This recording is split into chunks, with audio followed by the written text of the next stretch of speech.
Bonjour à toutes et à tous et bienvenue dans The Collection Strikes Back.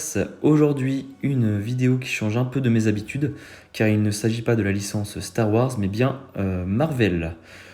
Il s'agit de la statuette PVC Kotobukiya Artefix 1/10 de l'Iron Speeder version Infinity War.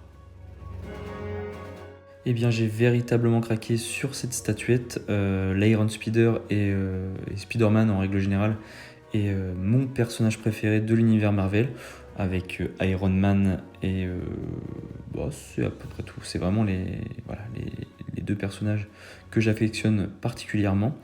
Et en gros, ce qui m'a fait choisir du coup cette statuette, pourquoi j'ai choisi Kotobukiya plutôt que, je sais pas, Iron Studio ou les autres, et ben en fait c'est la mise en couleur et le niveau de détail qui me semble supérieur aux autres, et en tout cas qui me convient plus que les autres studios qui fabriquent des statuettes. Bien sûr, bon, c'est du PVC, c'est pas de la résine, mais franchement, voilà, c'est l'effet vraiment de peinture sur cette combinaison qui m'a fait craquer.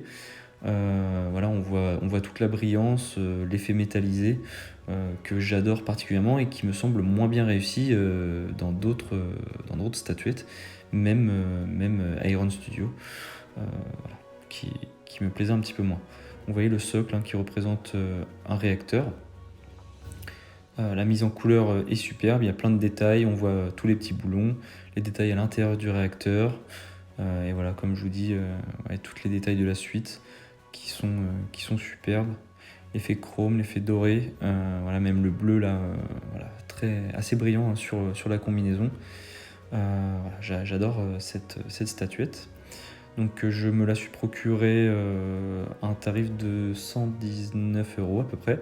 Voilà, c'est son prix, hein. Elle aussi, voilà, entre 110 120 € à peu près.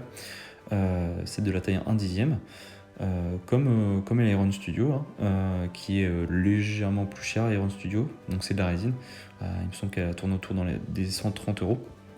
Mais là, voilà, c'est vraiment le design et la mise en couleur qui m'a fait craquer, plutôt pour la Kotobukiya, malgré que ce ne soit pas de la résine.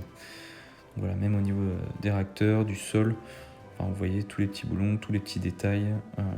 Comme je vous dis, ouais, c'est vraiment la mise en couleur qui m'a fait craquer. Donc voilà, je vous laisse regarder un petit peu tous les détails de cette figurine. Donc cette statuette arrive en plusieurs morceaux, elle est à assembler. Voilà, il y a les bras, il y a les pattes à mettre et à fixer dans le dos.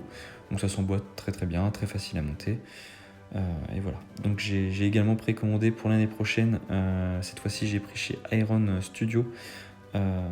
Du coup, Iron Man dans la scène finale de Endgame. Donc au niveau du claquement de doigts, elle va faire superbe à côté de celle-ci. J'ai hâte de la recevoir. Bon, il va falloir être un peu patient encore. Donc voilà, je vous laisse voir un aperçu en 360 degrés de cette figurine. J'espère que cette petite vidéo vous a plu. En tout cas, n'hésitez pas à liker, à commenter, à vous abonner du coup à ma page Facebook, à ma page YouTube. Et voilà, je vous souhaite un excellent week-end et que la force soit avec vous.